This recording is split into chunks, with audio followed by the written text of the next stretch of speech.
Okay, I hope everyone is doing well. Now, tomorrow's class, I am not very sure that it will take place. But if it were to take place, the team will inform of you about the timings on the alumni group. Okay, so please go through it. I'll try my best to do a class. It may either happen at 12:30 p.m. IST or 8:45 a.m. IST. Either of these two slots. The team will inform. Please go through it. The post. The team will inform you probably by tonight. Now, in the last episode, we ended the episode with a real possibility of a political party coming to power on the votes of unconscious zombies. Okay. Zombies who are brainwashed to such extent that they have no idea what is right, what is wrong, what is moral, what is immoral. Kalyug is what we discussed very briefly.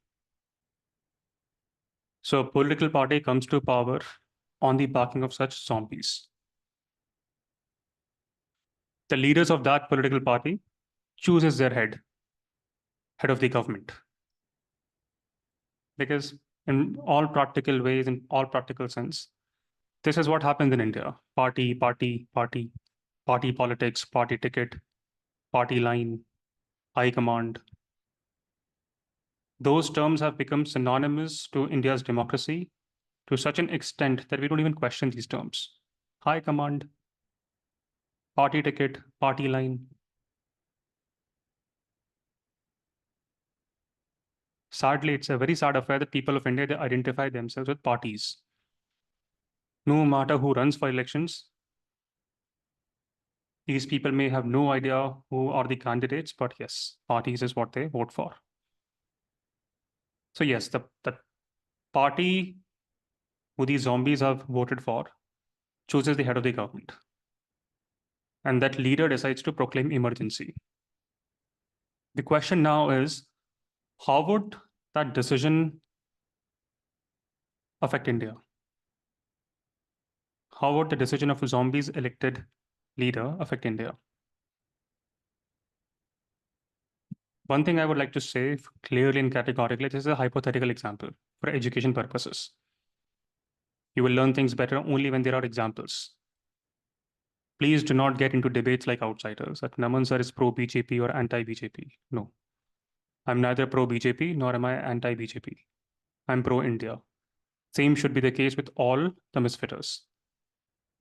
Misfitters can't be like regular civilians, being fooled by party politics.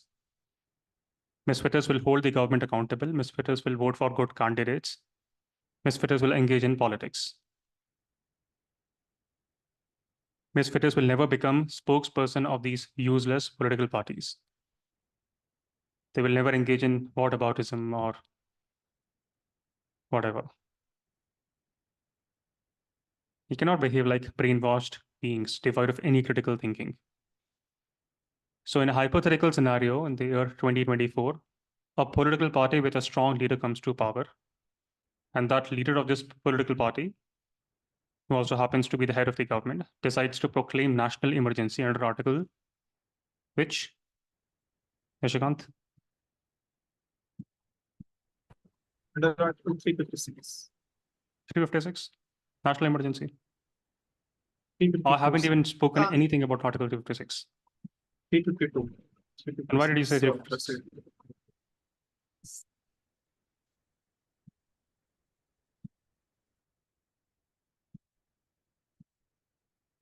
So the question is, how will this affect India?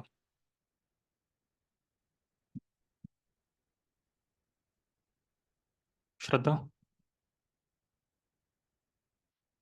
Sir, if voters are not very conscious while voting, then it might cause them not question. All of that has happened. Now the leader who is in power, that leader proclaims emergency, asks his president to proclaim emergency under Article 352. How will this impact India now? Sir, in case of national emergency under Article 352, he might suppress the fundamental rights of the citizens of the public, and also might take certain laws and regulations that might not be in the favor of India. He might also direct the states to follow certain laws, rules, and regulation legislatively or So in a executively as structured well. manner, these consequences for a republic are segmented in three ways. First would be what will be the impact on a federal structure? What effects would it have on the center-state relations? That's the first consequence that we have to analyze. Second would be the proclamation of this emergency. It will also affect the life of Lok Sabha and State Assembly. How will that happen? And questions have been asked in the past from here. Third, and most importantly, this proclamation will also impact our fundamental rights. Certain rights would be automatically suspended. Which would be those rights? So questions will be coming in from each of these buckets. And with such unconscious Galgoria University students, I won't be surprised that we transition into an India where zombies who are graduates, but devoid of any critical thinking, they decide the fate of India. And in a way, that is happening. One nation, one election is a real possibility today. And if that happens, what will happen to India? Rajya Sabha may become a popular house. What is this one nation, one election?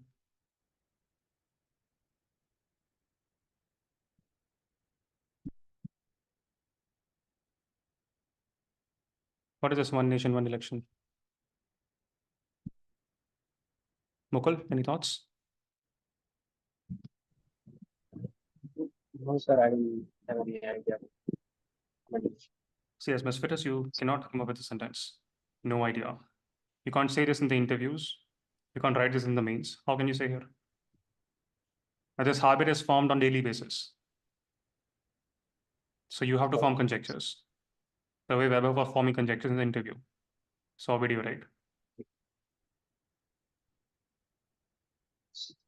Sir, maybe there will be only one election and not a separate election like legislative assemblies and Lok Sabha. I'm cold calling today, so please pay attention. Please pay heed. Sonal, your thoughts? One nation, one election. In simple terms, what does it mean? One nation, one election, meaning the General Assembly elections and the state legislature assembly elections, they will occur simultaneously in one go. Your thoughts on that? Are you happy? Support this? I mean, there are positives and negatives. So economically, it would be beneficial, I guess, because parties will have to, like spend the expenditure of party would be limited. They wouldn't have to, just Expenditure of go party. Every day open any app. Every day open any YouTube channel, Twitter. Do that. But okay, that's fine. Expenditure, argument. What else? And positives, like it would be time saving for leaders as well, because MPs would not be engaging in like appeasing people through speeches. They'll have to do it just once. And Okay. yeah, and there are negatives, of course, like you said, Rajya Sabha will become a popular house and what. But that negative was not spoken with such passion. Why? Like I'm not very sure about that. So Okay. yeah. That's fine. I think that's just what is being told in the popular media. That's what being propagated by many YouTubers. I don't know where they have worked, but that's the opinion. So in very simple terms, one nation, one election refers to holding simultaneous elections for all levels of governments. That's the broader idea in simple terms. Of course, the reasoning and the rationale that Sonal gave hold true. That's the exact reasoning, that's the exact rationale being given. This will reduce the cost. It will bring in more efficiencies. It will minimize the disruptions for the government. Passing bills will be much more easier. But logic also says if all elections are held simultaneously, it will also make Rajya Sabha a popular house indirectly. And that can be disastrous for India. Bicameral feature will lose its feature. Why? Because there will be uniform voter behavior. Bound to happen. It will lead to uniform voting patterns. Voters are likely to vote for same parties across different levels of government. If all elections are happening on the same day, same period. This uniformity over the years could make election results of Rajya Sabha align more closely with those of the Lok Sabha. And what will this do? This will make Rajya Sabha also and indirectly a more popularity reflected house. Is this what the founding fathers envisaged? One of the unique aspects of Rajya Sabha is its ability to represent regional diversities.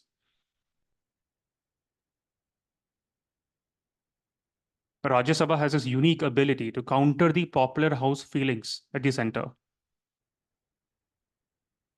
But with unified elections, various distinct voices, all those voices will get diluted. This will potentially reduce the Rajya Sabha's role as chamber of the states.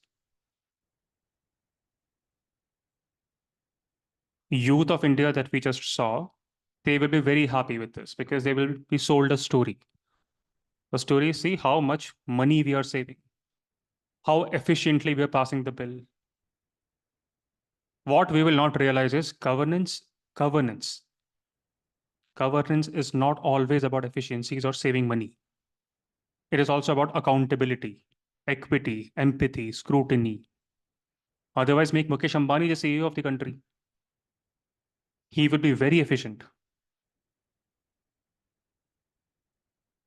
Why are CEOs efficient? Because they're not accountable. But that efficiency can go both ways, in a good way and also in a bad way. When the times are good, you will love it. But when times are bad, you will realize the perils of that efficiency.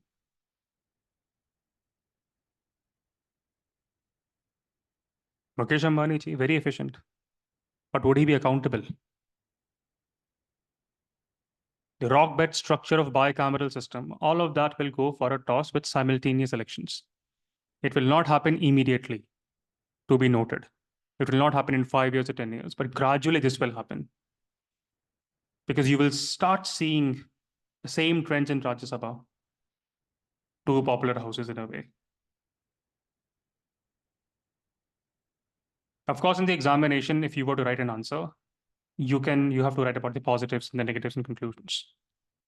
But it is my duty to tell you how will things happen in the third order or fourth order. The India that we have today was not born yesterday. It has existed, survived for many years in a good way. Many countries perished. Many countries have seen dictatorships. We've seen balkanization in Yugoslavia. We've seen that. Montenegro, North Macedonia, Serbia, Kosovo, balkanized.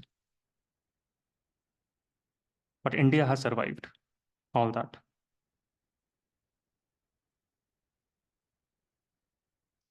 Bringing new constitution, creating new India. So all is good for the rhetorics. But we should also cherish, celebrate, preserve the good stuff about India.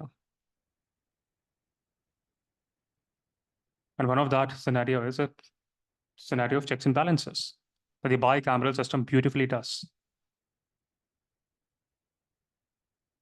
But okay, let's assume that the unconscious zombies, high on drugs of algorithms, they vote their favorite party to power.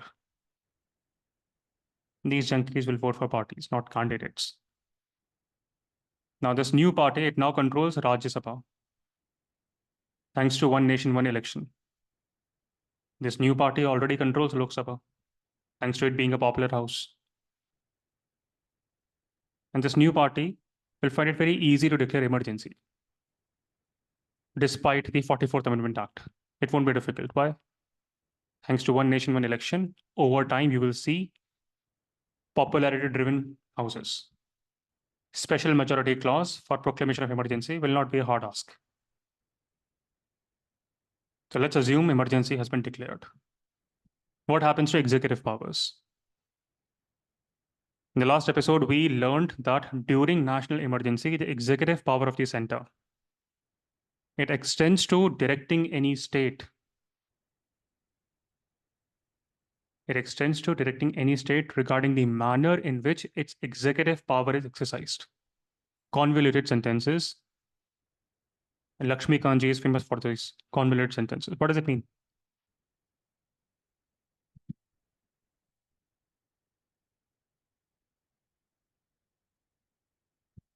In very simple terms, it means central government can instruct the state, central government can instruct the state governments on how to implement particular policies, how to manage law and order, how to use administrative resources. During the national emergency, center becomes entitled to give executive directions to a state on any matter, any matter. What is happening? State governments are brought under the complete control of the center.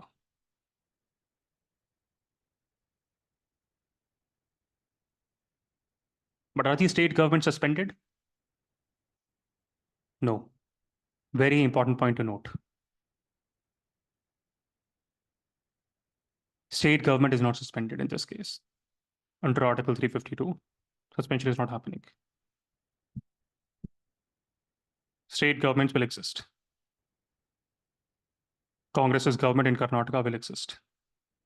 But they will follow the executive orders of the center, not the chief minister. Who is the chief minister in Karnataka?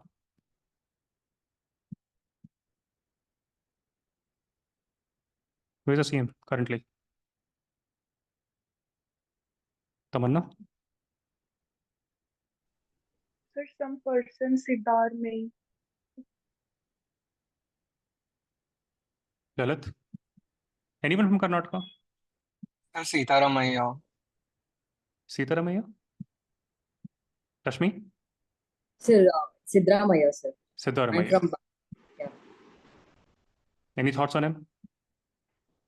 sir, right now about elections. So, yeah, the guarantees which they are giving, it's more concerning. So that's what I feel, sir. What are the concerning things?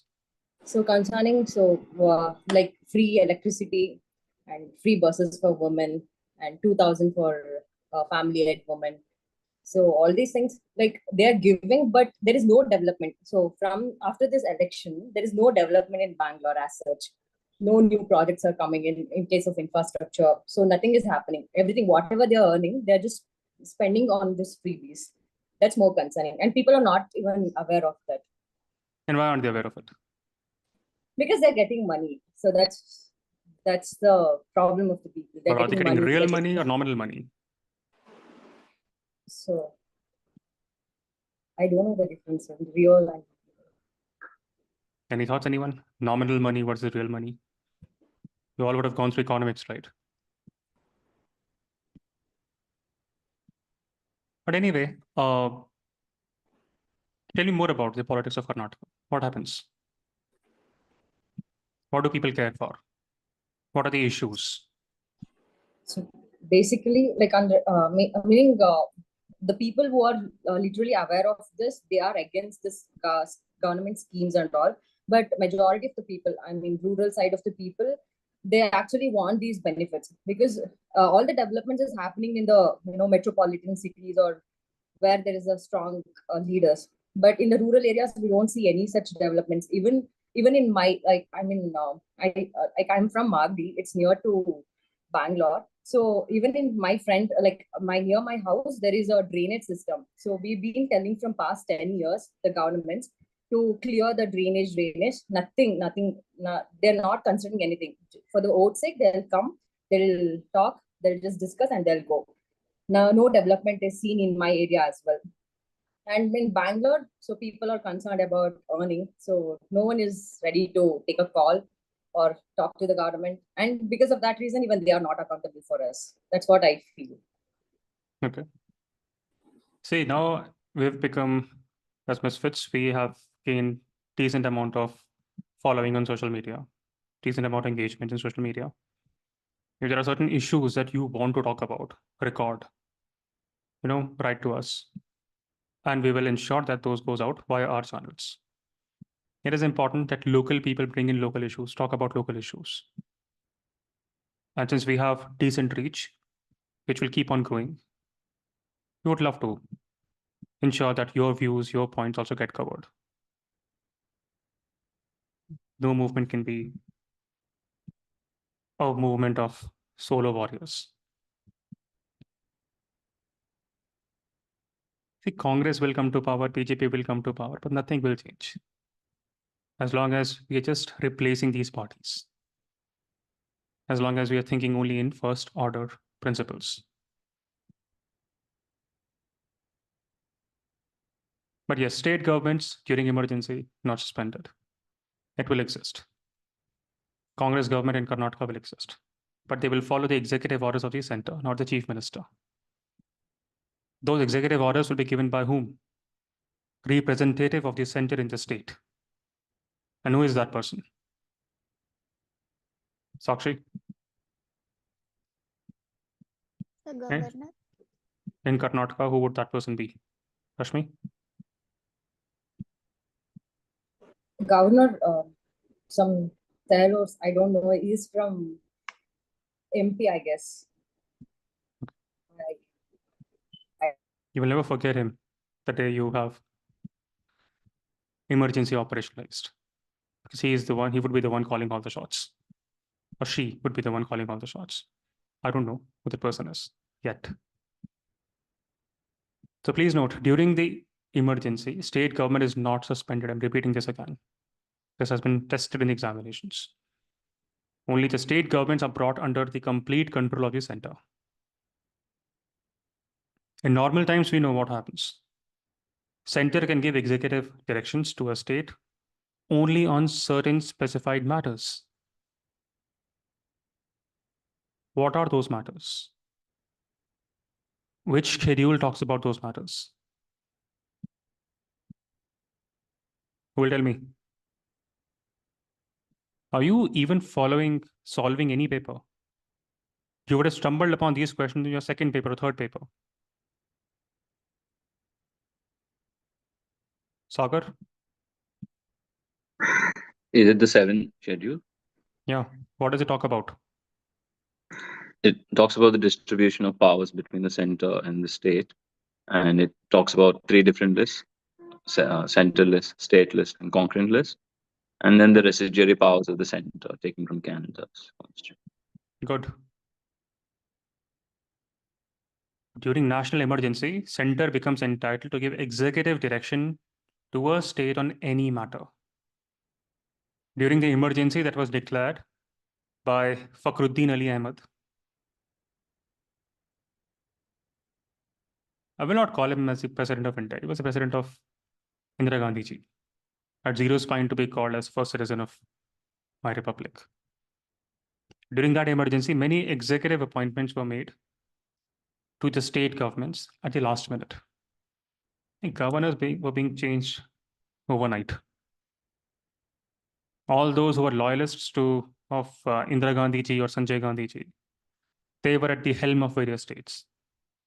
There was insane amount of centralization of decision making. Jagmohan became very popular. Who was he? Anyone heard of Jagmohan?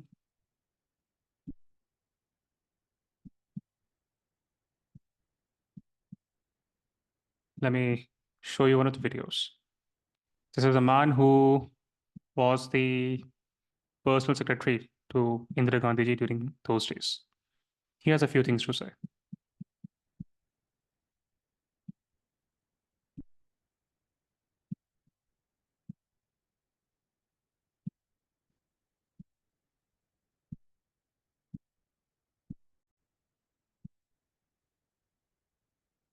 If you know nothing about politics, how will you survive? amongst the political chaos of India.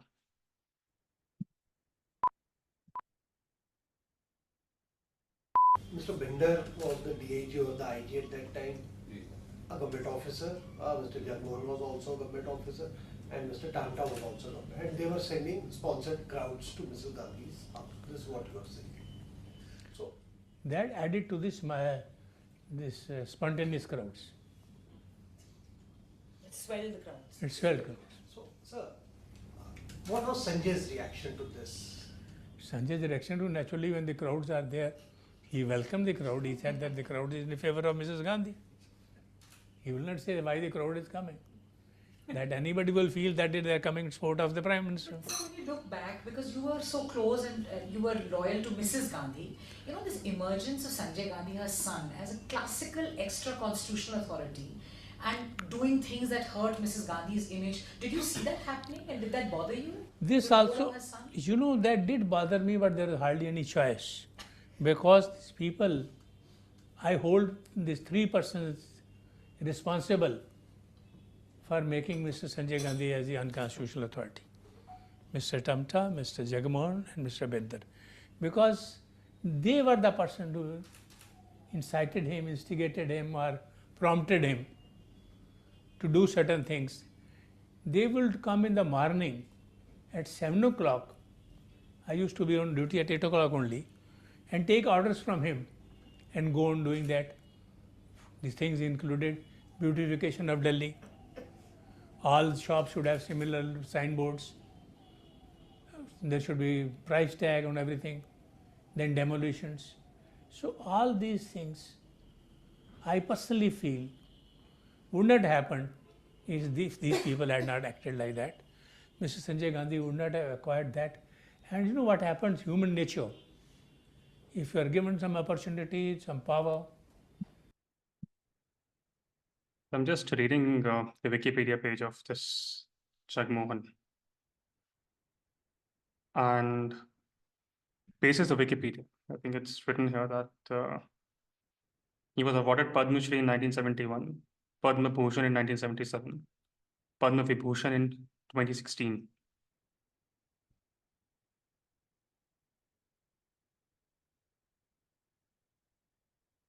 He was in Congress before. Later in 1995, joined BJP. Served as Lieutenant Governor of Delhi, Goa, Jammu and Kashmir, 3 times member of Parliament from New Delhi. He's been a Union Minister for Urban Development and Tourism.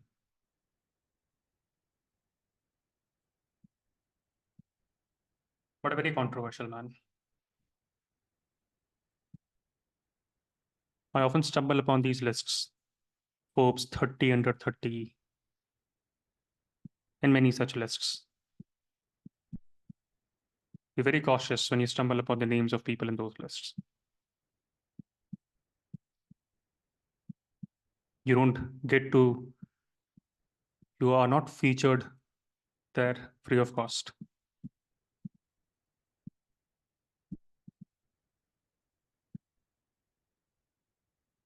Jagmohan was appointed as Lieutenant Governor of Delhi during the emergency. His role was contentious. His actions during the emergency, those actions were seen by many as the actions of someone who lacked iota of compassion for the underprivileged. His policies, his actions disproportionately impacted the poor and the marginalized section of society. Jagmohan was known for his loyalty to the Congress party. Indira Gandhi's government appointed governors who were loyal to her. This still happens. But during national emergency, these representatives of the center, their role becomes very important. That is concerning. In a way, democracy squashed. Governors are ruling. And we'll talk about how they are the agent of the center in times to come. So in a way, during the proclamation of national emergency, the state governments are brought under the complete control of the center. But a very important point to note is that the state government is not suspended. In the last episode, we also very briefly looked at the legislative powers. What happens to the legislative powers? Whenever there is this proclamation of national emergency, what happens to legislative powers?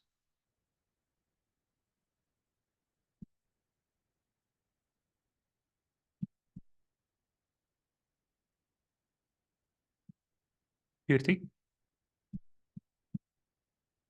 Good afternoon, sir. Sir, the Parliament is empowered to make laws on any of the state subjects, but the legislatures are not like disempowered, but they become subject to the overriding powers of the center. Yeah. During the national emergency, Parliament becomes empowered to make laws on any subject mentioned in the state list. And that happened in 1975, if you think about it.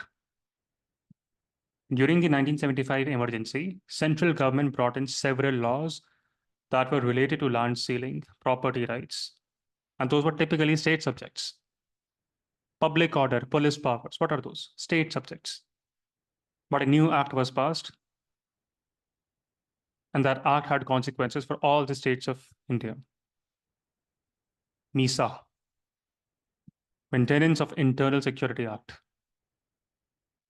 MISA was an example where Parliament legislated deeply into areas that were normally considered under the state's jurisdiction. Public order, police powers. Why was this happening? Because during national emergency, Parliament becomes empowered to make laws on any subject mentioned in the state list. I'm teaching you polity with as many examples as possible, real examples. Polity, society, governance should be entrenched in your soul. We're experiencing it on daily basis, we're reading it, and then we're learning it with innumerable examples. And you will not find these examples anywhere in your books.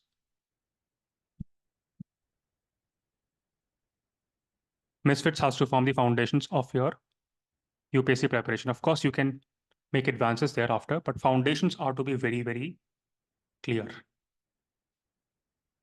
That is where you need to be very efficient. During national emergency, Parliament becomes empowered to make laws on any subject mentioned in the state list. I just gave you some examples. But does this mean legislative powers of state legislature is also suspended? No. Many may confuse. They may think emergency, state legislatures will not have those powers suspended. That is not the case. Under this scenario, under Article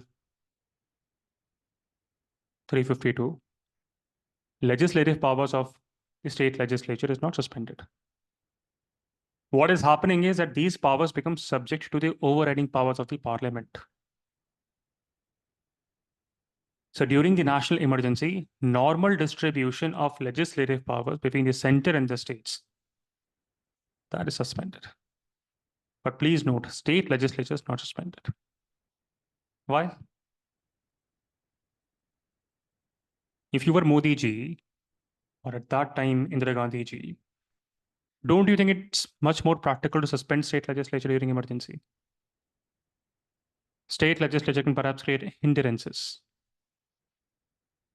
in an emergency-like situation. Then why aren't you suspending state legislatures? Roshika?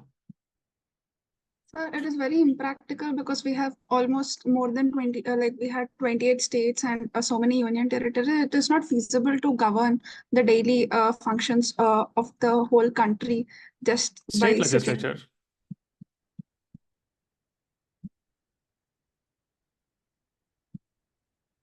You're right. I mean, things from practicality standpoint could lead to significant unrest, could lead to significant negative public perception. These state leaders are popular in states.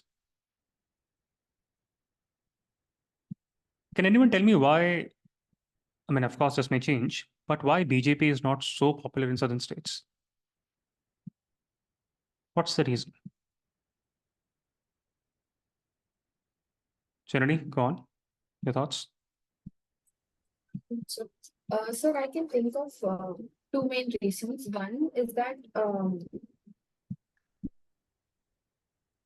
because of the natural opposition towards the Hindi-speaking community from the southern India.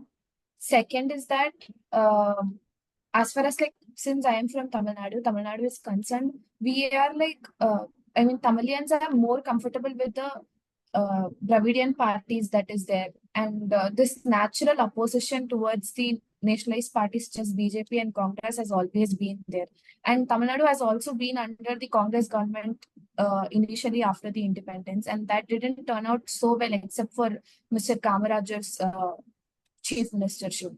So those were the things mainly because of the linguistic affinity of the southern states. And the second thing is that in the period of let's say post-independent India, southern states, especially Tamil Nadu, saw good development as compared to northern India.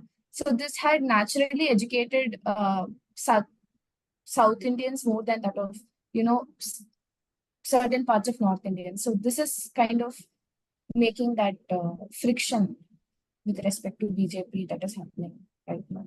Okay. And if you were Prime Minister Modi ji's advisor, and working with him very closely, that by 2030, we need to ensure that we have good control over certain states for the simple reason that we want to win every elections. What will you advise him?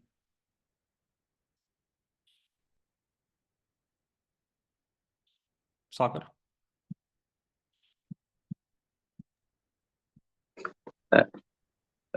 Sorry, I wasn't listening to the question. I was thinking. Oh, you're the raising your previous. hand. I kept my hand. Okay. So, your thoughts? So, if I become the advisor, then I would try to address Janani's problems that she raised about Dravidian issue, about hatred towards Brahminical supremacy that is there, and about linguistic lines. So, just like Annamalai is currently doing, creating a reawakening of the Hindu culture. Then the Sengal issue that was brought up with so much pomp and show in the new parliament. And I would try to inculcate them in the mainstream media by all these tricks, and also not impose linguistic Hindi culture on them at all, just like Hold on just a second. Janani, what is the role of caste in southern politics? How much is the role of caste? Yes, sir. Caste plays a very important role in the southern Tamil Nadu, southern part of the Tamil Nadu.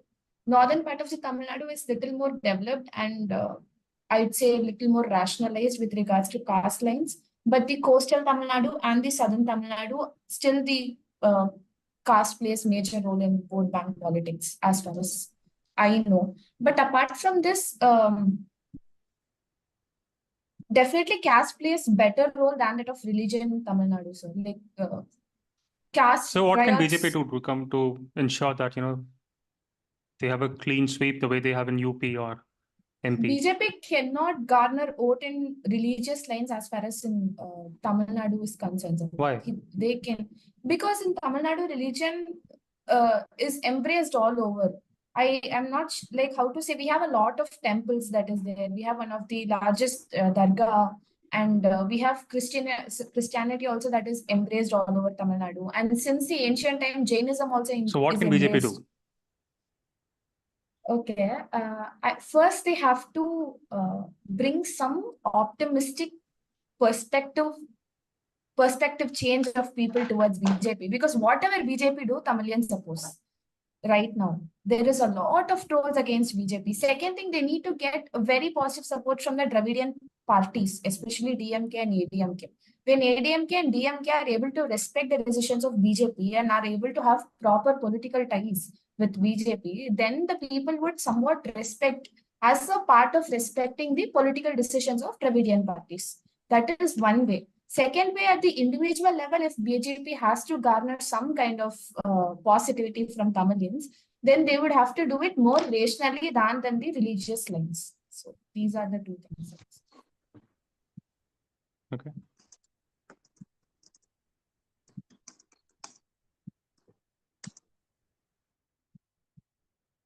Rushka, you have a point to make? Yes, sir. When we speak of South India, especially, I think even in Karnataka, Andhra Pradesh, Telangana, caste plays a very important role than religion. And as Janani also spoke about it, and also if BJP wants to, make a mark here, there is a level like chance for Congress to come into power like it came in Telangana and Karnataka. But for BJP to come into power, it should maybe collaborate with the opposition parties in the state, like how it is doing with in Andhra Pradesh, like collaborating with TDP and Chandrababu Naidu to oppose the current party, regional party. So I think one is that, and of course this regional religious politics is not something which South Indians embrace a lot, I guess. There are more inclined towards caste politics. So that's about it. So a friend of mine, he's a civil servant. He's an IS in Tamil Nadu. He tells me there's too much education, man. But that's his joke. But yes, well, what can BJP do? They want to realistically come to power in southern part. And they would want to do this for national goals, national politics. Today, BJP has a good sway over Madhya Pradesh, Rajasthan, UP, and all the high-performing states. So, can they do something around revising the seats of these states versus population? Can that happen? Would you advise Modi ji to do that?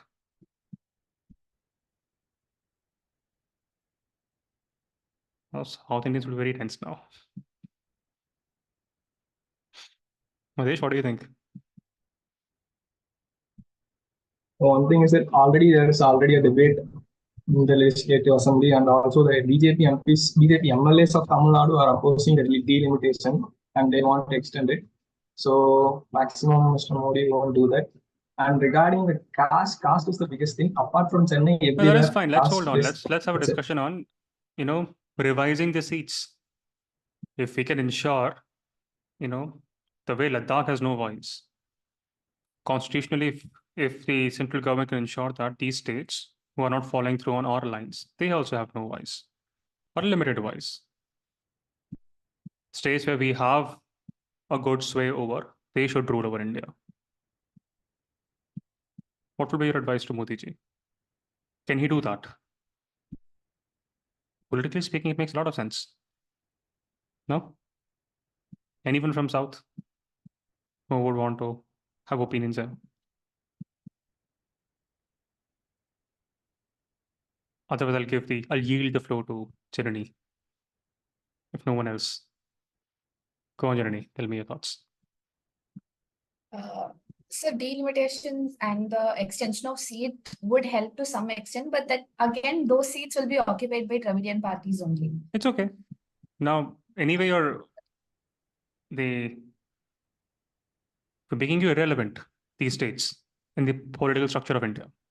So that is what we're instead, thinking. BJP can bridge the gap of trust deficit that is there, because they can release the funds. They can actually address the demands that Tamil Nadu government is making to the central government. They are not addressing the actual demands that is being made. Instead, they are focusing on again and again utilizing the same strategy based on the caste lines or based on the religious lines. No, address the demand that is needed by the state.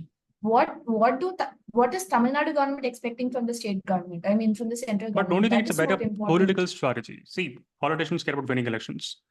Don't you think it's much more politically, sane to make those states irrelevant in the democracy of India? So, but then Tamil Nadu's population also should support for it, right? Tamil Nadu is having considerable amount of population that will not let the state become Compare that population to states of negligible. UP, Rajasthan, Bihar, Jharkhand. It is comparatively low, but again, I don't think it is politically a good strategy to definitely reduce the seats of Tamil Nadu. That can happen. But again, that would not, see, that would again make them lose their power in South India, right? Then they will not be able to establish the Okay. proper all India governance that they Anyone who disagrees with Janani here? That this is a remarkable strategy that BJP could perhaps use. Of course, highly unethical, but again, ethics in politics. No one has views. If no one has views, I'll go back to our discussion on emergency. My goal is to make you engaged citizens. That's when you will start also observing, making conjectures about what will happen in future. Shivani, your thoughts? I think by doing this, what if all southern states get united and there is a kind of warlike situation? So I think in practical, it won't be possible. Ladakh is a smaller region compared to. Yeah, in those scenarios, armed rebellion under Article 352, you know what can happen.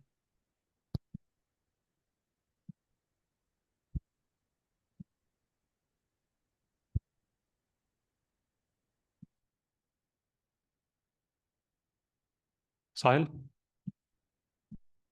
Sir, I guess this thing is going to happen. This thing is going to happen because by the 87th Constitutional Amendment Act, it was extended to 2026. After 2026, if demutilation is going to happen, then they are going to reduce the seats of Tamil Nadu for sure because of the population. So this thing eventually is going to happen. And if they are not getting the support from those states, they will do it. And the second thing, just a little point, that the Prime Minister himself should stop promoting films like Kerala Story if he wants to win the hearts of southern states. I didn't know he promoted that. Did he do that? Becoming film critic these days? Didn't know that. Sunindra, your thoughts? Sir, I have entered the class very late. I'm sorry for that. Is the question about delimitation in 2026 reduction of seats for South India? No. That's not the question. The question was about BJP's strategy. You being advisor to Modi ji, and he wants to ensure that BJP easily wins over national elections. Not just 2024, but also 2029 thereafter. So how can you solve for that issue? Based on our discussion, we realized southern states, they are not in favor of Modi ji. If they are, that's fine, but the trend is not as helpful for Modi ji the way he sees things in UP, Bihar, MP, Rajasthan. So we're talking about a BJP plan, BJP strategy, dividing of any ethics. Not just BJP, Congress will also not have any ethics. Care about winning elections. But as a result, countries suffer. Because people again vote on basis of parties.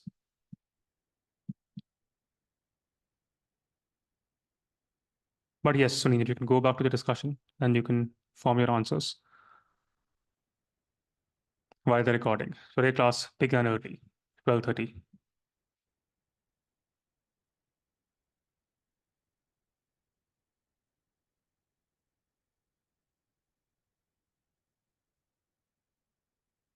But yes, outright suspension of state legislatures could lead to significant unrest, could perhaps lead to significant negative public perception. And that can perhaps lead to more instability, more resistance from the public and state authorities. And that will be very counterproductive in a crisis situation. Today, two people are being critics of Modi ji who are reaching the masses of India, especially in these Hindi belt states, Ravish Kumar and Dhruv Rathi. If you were Modi ji's advisor, would you advise him to jail them? He can do that. Not very difficult. Any advice there for Modi ji? Because every video that Ravish Kumar ji releases reaches millions of people. And every day he's releasing 2-3 videos closer to elections. As Modi ji's advisor, should you stay silent? What should you do?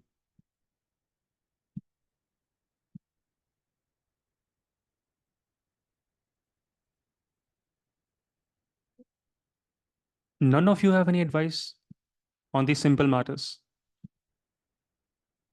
Amanpreet? I think jailing them would make them revolutionaries, so it does not make sense to do that. On the other side, the strategy that they're using right now of using Godi media makes sense because these videos take up the mind space of only 30 minutes or 40 minutes, but the rest of the Godi media can take up 3 hours, 4 hours. So the impact would be less. So I don't think that Modi ji jailing them tries to is solve good. things at a structural level. They thought of bringing in fact-checking unit. Didn't work out. Justice Chandrachud. What a spoiler. What else? Structurally, how can you solve this? Because now this Godi media narrative is also gaining popularity.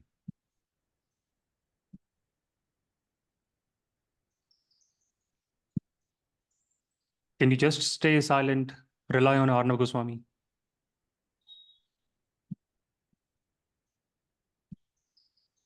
Should be problem solvers, right? How will you solve that problem? Mukul? Sir, we can play with the algorithms of those videos and That's the problem with India. India has always been a backend of innovation. Innovations take place in the US, Silicon Valley. We're doing backend work. All the companies running today, governing the world, tell me, how many are those innovated companies from India? Copying. Amazon was copied and Flipkart became whatever Flipkart became. Uber again copied in India. We're doing backend work of Microsoft.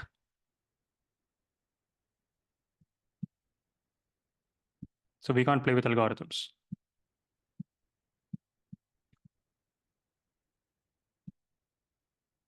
At least not yet. Sadly, we can't also talk to our Indian origin Sundar Pichai. Request him to do something about it. He will not do it.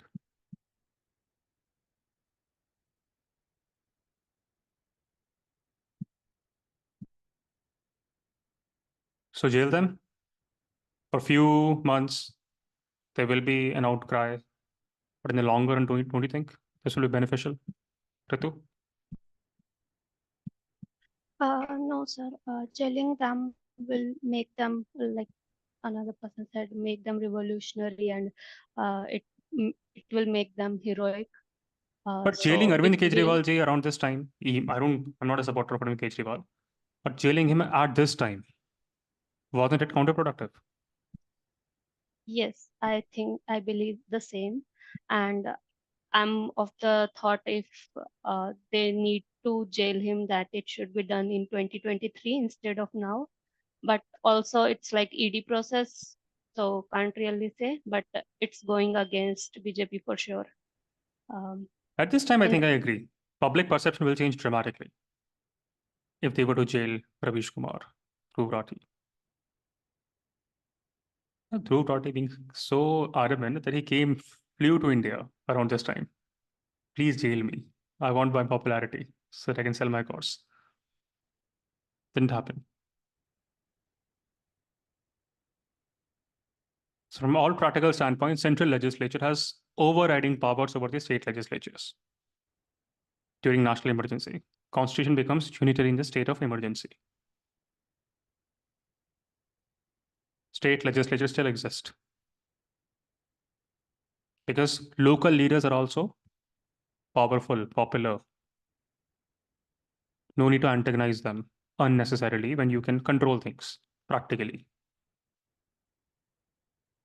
Even in the case of Dhruv Rathi or Ravish Kumar, I'm sure the IT cell will work out a practical solution, how to work around it. At least one practical solution was at a conceptual level, they worked on the incentivization models. What was that model? I tend to think if you have set right incentives in life, you will thrive. Incentive structure is very important. If there is right incentive for collectors to work, they will work. Right incentives for PM to work, he will work. Incentives define, dictate many things, and Modi ji understands that very well. That is why creator awards were there. So that people who have a reach of millions of people, they can create videos accordingly. They will have some incentive to talk about the good stuff about Modi ji. It was a masterstroke. Did work out well. During during Indira Gandhi ji's led emergency, there was something called Defense of India Rules, DIR. DIR was used to arrest, detain political opponents, activists without trials. Okay, anything similar today? Like DIR. Those arrests were made merely basis the suspicion of being a threat to national security or public order. Public order, such a broad thing. And have we ever seen Indian public being orderly? Stand in front of metro station gates.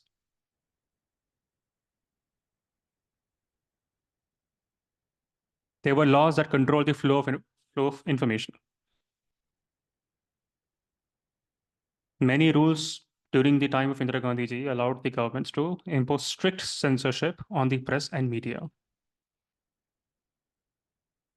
Publications were required to get prior approval from the governments before publishing news related to anything that could be considered sensitive by the government. Those are the government's official terms. And when the emergency ended in 1977, what happened to those rules? DIR, they lapsed. Why? Because the laws made by the parliament on state subjects during national emergency becomes inoperative 6 months after the emergency has ceased to operate. Why? What does this mean? This means that these laws were operational only while the national emergency is in effect, and for 6 months thereafter. This provision ensures that central government can take decisions or decisive actions during the emergency without permanently altering the federal structure of the governance of India.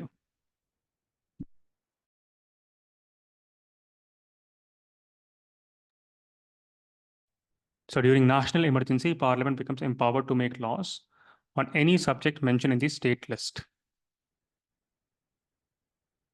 The laws made by the Parliament on the state subject during national emergency becomes inoperative 6 months after the emergency has ceased to operate, the way we saw in the case of DIRs. You can't permanently alter. Let's look at one question.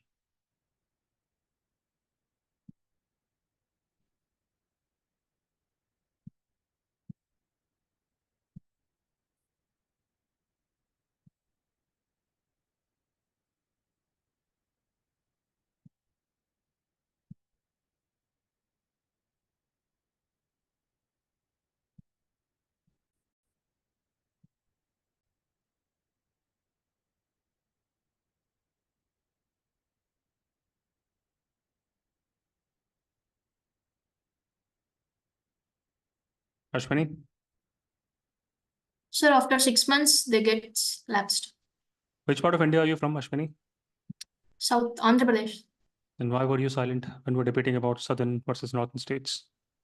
No, sir. I mean, all the ideas that have all shared by. No, that's being diplomatic.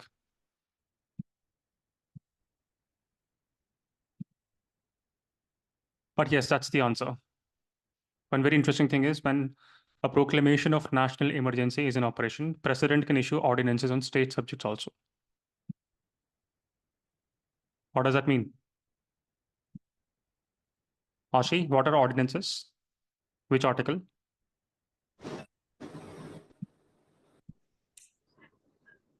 I think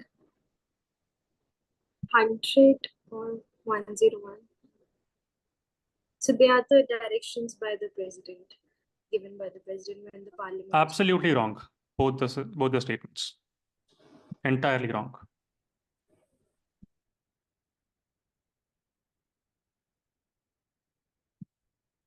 Myra? So it is under Article 123 of the Constitution of India, and under which like the president issues ordinances like for a temporary period. These are considered laws, but for a temporary period when there is an urgent need and when the parliament is not operational. Basically, Rajya Sabha can be, but it is necessary during that time. See, I think you may want to go in with many shortcuts in life, various crash courses, new professors, or whatever. You cannot avoid foundations, and you will not get better foundations than you will find here at MisFits. Innumerable examples, code discussions, back connecting, interconnections. So please make sure that you know or learn everything that we've discussed in these classes. That's the bare minimum. Even if you were to solve 0 test papers, you will still have a good shot at clearing the examination if you've done these foundations well. But then you can make conjectures. Don't go in with the idea in your prelims examination that you will know all the answers. You will not know more than 25, 30 questions, being honest with you. That is all you would know the perfect answer to. And still you will make some mistakes in those questions also. The power of conjectures, logic, that will decide your fate.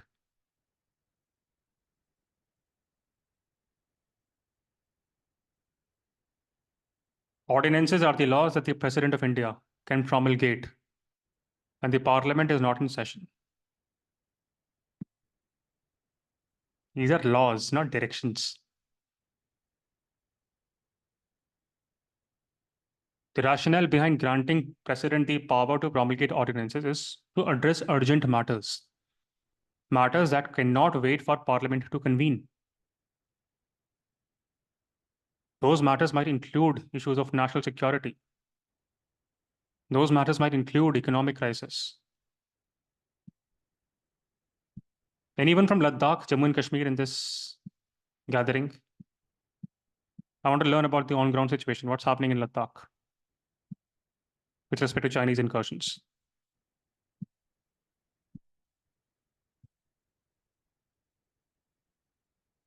Because there were 2 people. They were not able to attend classes because there was some Section 144 was in order in some states, some areas, no internet. But if you are watching this, whenever you get the time, do write to my team. Let me know what's happening on ground. We can't make all our perceptions based on the popular media that we see. There cannot be scenarios where government is hamstrung by procedural delays. These ordinances become important in those situations. Madesh, can ordinances be issued if Lok Sabha is not in session, but Rajya Sabha is in session?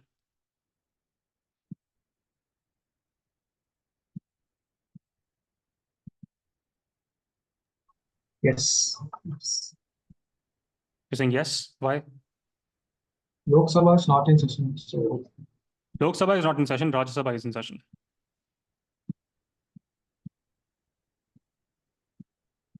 You have done ordinances in the past. You have solved questions from ordinances in the past. All of you are blank. What's the point of solving endless questions if you can't revise your basics? Sunindra?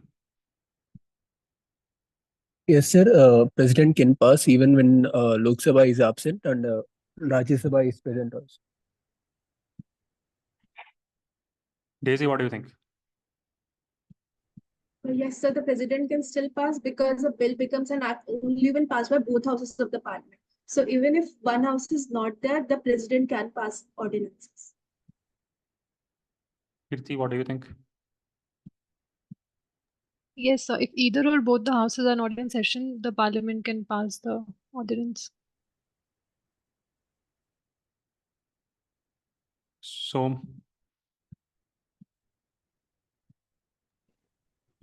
So I totally agree with Kirti. Either of the house, if it is not in session, president can tell me promulgate. which article talks One, about two, this. three. 1, 2, 3. Such an easy article to remember. And they've asked so many questions from ordinances. 1, 2, 3. I'm seeing Sagar today again. Sagar asked a very interesting question. I think that where is it mentioned that Rajya Sabha is a permanent house? Anyone has an answer to this? Rajya Sabha is a permanent house? If yes, then where is it mentioned? Is it mentioned in Constitution, rules of procedure, BJP's manifesto? Where?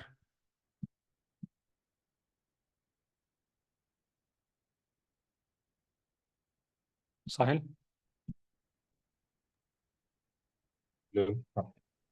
Sir, in Constitution, it is not mentioned that Rajya Sabha will be dissolved. Like it has been mentioned that Lok Sabha is going to be dissolved within 5 years, but it has not been mentioned. So I guess it is a conjecture. Like basically, it is not directly mentioned in the Constitution that it is permanent, but it is not mentioned that it is going to be dissolved.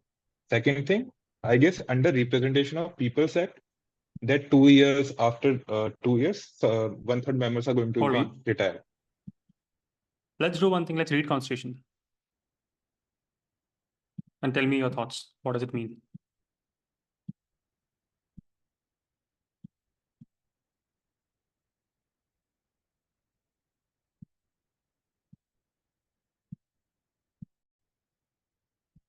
Article 83, Clause 1. Read. Sagar, where are you? Raise your hand.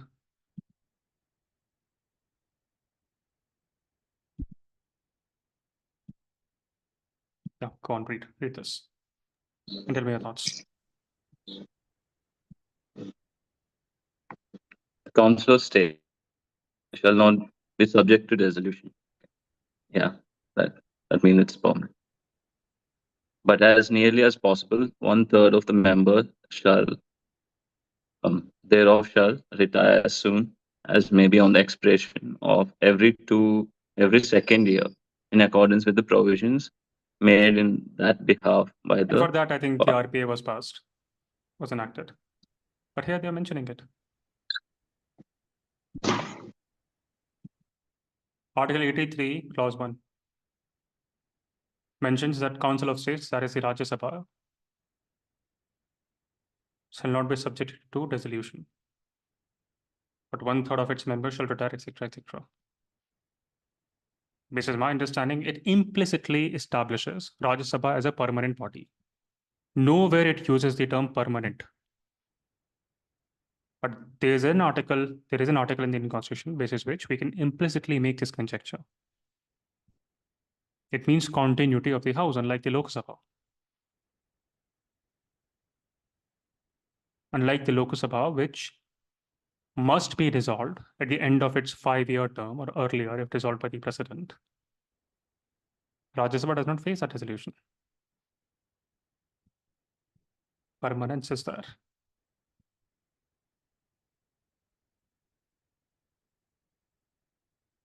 But yes, I think ordinance is clear.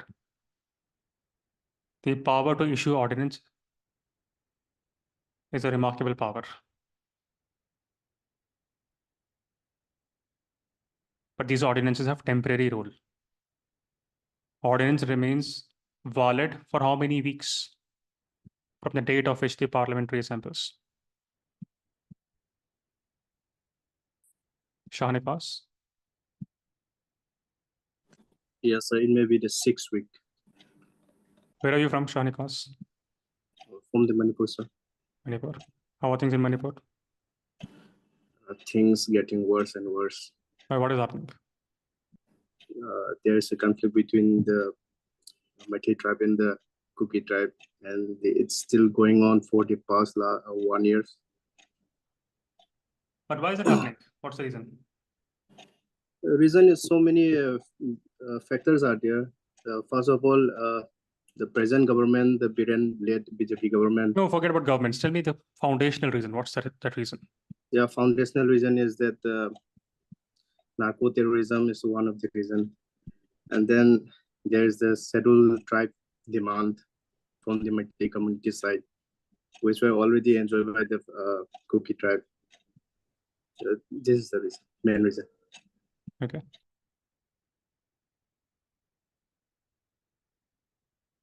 Why are these ordinances temporary?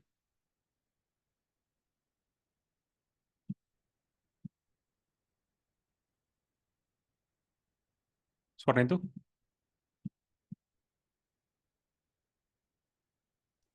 So because if we give the president the power to issue ordinances, then he becomes a part of the legislature, and he is not a part of the legislature. He's the executive head of the state. The president is a part of the parliament.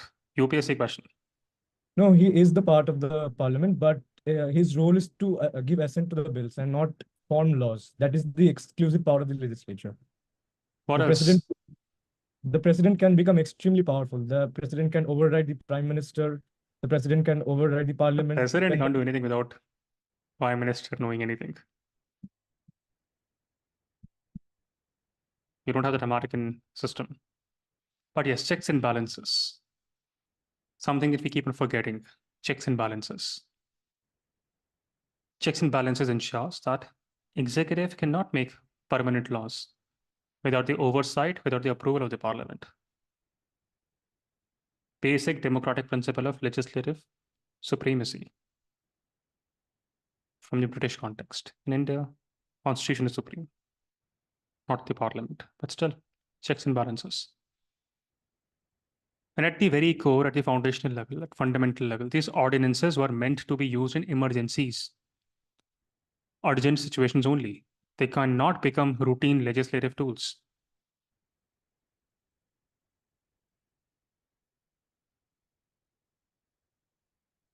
Do a research, do an analysis under whose prime ministership we had maximum number of ordinances issued. And tell me the answer tomorrow.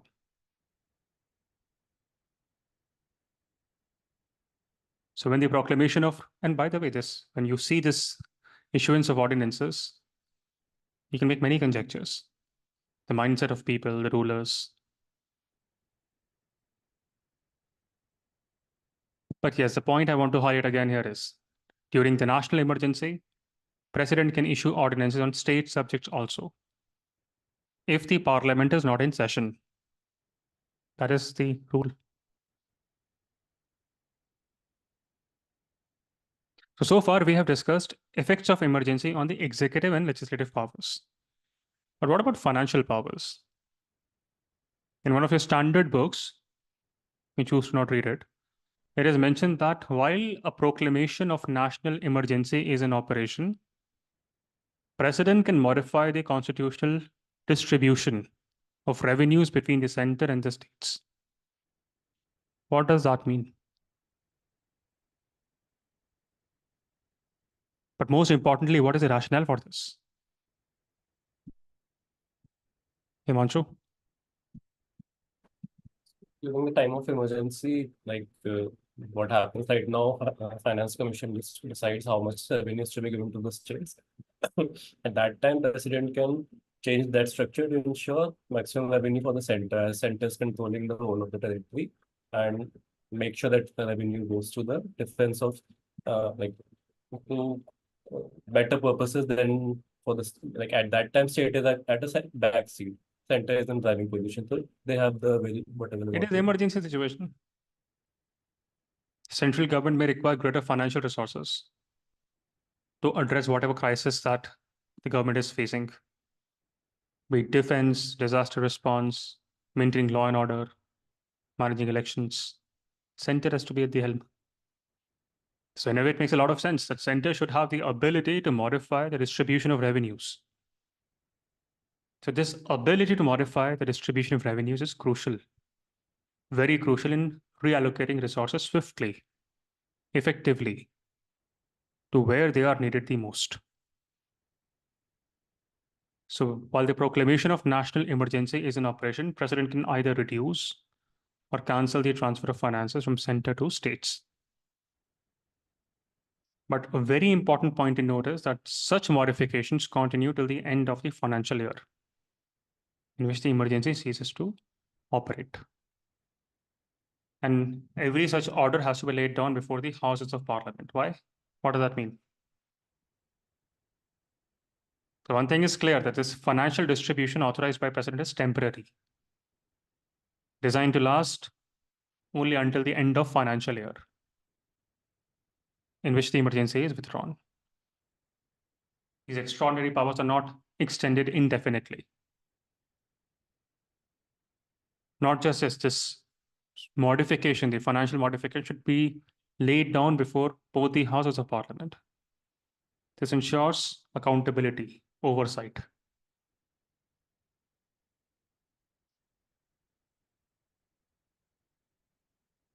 Now let's assume that we roll our clock back. We roll our clock back to 4 months ago. 4 months ago, what was happening in India? 3 to 4 months ago, what was happening? There's so much occupied with current affairs, we forget about macro things. Twinkle? Good afternoon. So I think the interim budget came out during January and February first People week. of India don't care about budget. So at a broader level, what's happening in India? So there was protests in Ladakh. They were in the full swing at that time for inclusion in sixth schedule. What else? Okay. What do I remember? Tell me broadly, don't just get fixated with 4 months thing. But what was happening at a, if you were BJP, would you be happy, sad around that time? Nikhil? So this Ram Mandir inauguration. See, I have no option. I have to be political when I teach you polity. I know in that pursuit I will be hated, but I'll take that hate. Because that's how you will learn polity. 4 months ago or 5 months ago was the time there was no doubt that Modi ji will come back to power. He will still come back. But around that time, 400 was a reality. Charts of power. It's Ram Mandir, entire country is electrified already, promising on the promises, delivering on the promises. Article 370 and whatnot. There is no electoral bond scam, no arrest of chief ministers. Candidates in Surat, Indore were manageable. And no one knew. Ravish Kumar's YouTube video is not working out. And in that scenario, let's assume Modi ji says that at this point, whatever I say or whatever I do, people of my country will support me. And that would have happened. And Modi ji is not a common man. He does not think like us. He thinks in third order, fourth order. That's why he's holding that position. You may vilify him for whatever reasons, but he is the prime minister. Takes a lot of guts, courage, gall, deceit, whatever, smartness to be in that position. Only those who fight on the basis of religion, caste, language, they are first order thinkers. Freebies, make them happy. Rulers like him are third order thinkers, fourth order thinkers. Let's assume Modi ji around that time runs his own permutation combinations and decides that I have a hunch that Justice Chandrachud might give a verdict that may go against me.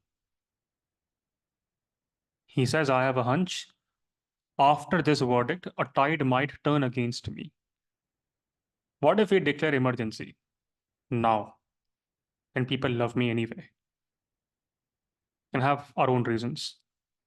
Not very difficult to manufacture those reasons. What if we declare emergency now, extend the term of Lok Sabha? Is that possible? Because we studied 5 years, that's the term, right? Or before that, when president calls in for the dissolution of it. Shweta, is that possible to extend the term of Lok Sabha? During a national emergency, it is possible if while imposing a national emergency. Because 5 years is the upper cap on the duration of Lok Sabha. But it can be extended beyond 5 years. Yes, that is possible. In fact, the term of 5th Lok Sabha, it was supposed to expire on 18th March 1976. But did that happen? No. It was extended to 1 year more, up to 18th March 1977. Not just in 1977, MPs sat together and they extended the term by another 1 year to 18th March 1978. Of course, the House was dissolved sooner, but people of India have already seen this in front of their own eyes in the 70s. That the term of Lok Sabha was not 5 years, it was 5 years, 10 months, 6 days. How is that possible? It is possible because when there is proclamation of national emergency, life of Lok Sabha may be extended beyond its normal term of 5 years. How? By law of the parliament, 1 year at a time, for any length of time. In 1976, when the term of Lok Sabha was extended by 1 year, it was done via an act of parliament. I think it was Extension of Duration Act, 1976. Similarly, Parliament may extend the normal tenure of state legislative assembly by 1 year each time for any length of time during national emergency. That can happen. But now the question is, what happens when national emergency ceases to operate in that scenario? This extension cannot continue beyond a period of 6 months after the emergency ceases to operate.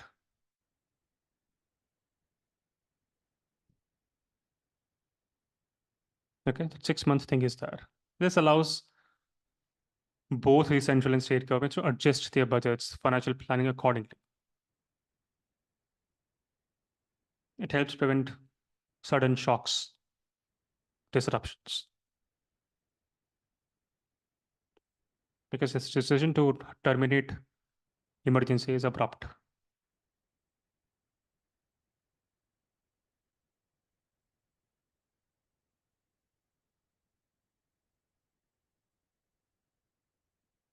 Okay, with this, we wrap up today's class. Tomorrow's class timing will be either at 8:30 a.m. IST, sorry, 8:45 a.m. IST or 1:30 p.m. or 12:30 p.m. IST. Announcement will be made on the LinkedIn group by tonight. Okay, so plan accordingly. Read that announcement. Basis that announcement, we'll have the class tomorrow. Good luck. Take care.